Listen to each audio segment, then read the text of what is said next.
Let's talk about how much money this medial console cost me to make. The first thing you need to buy is plywood. I only needed 2 sheets, but they were $89 each. These are all gonna be 14.5 inches. Now, I'm just gonna make a box.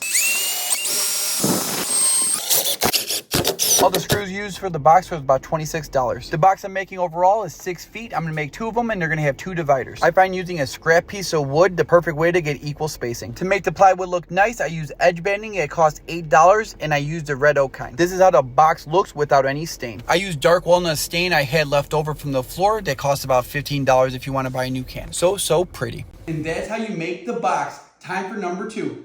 And that was number 2. Next up, we gotta put the top on. I'm gonna use this support to help me put up the box. Then I get my beautiful assistant to help me lift it up onto the support. This way I know it's level and I could drill it right into the studs. Once you got this side in, you're gonna move over to the other side and do the same exact thing. Now clamp both in and screw them together, and now you got a complete 12-foot piece. I made a tabletop out of 3 pieces that got a waterfall edge. The 3 pieces cost a total of $37. If you wanted to get this exact paint, you're talking about $49. Then it's on to making the doors. All the plywood is still from the original 2 sheets I bought earlier. The only thing left to pay for is the handles and the hinges. I bought these hinges long ago, but I actually am using them now. They're about $50. If you want your hinges to go in smooth, I suggest you buy this jig for $39. But if you want to save some more money, you could easily make this out of scrap wood and do a jig that way as well. This is another example of using a scrap wood jig so I could get perfect placement. These hinges cost a little bit more because they're soft closing. Once everything is marked out and hung up, you could go to the real thing. Then you snap everything in place and close this beautiful door. The final cost of everything for me was around $400. If I bought this system from IKEA, it would be about $1,000.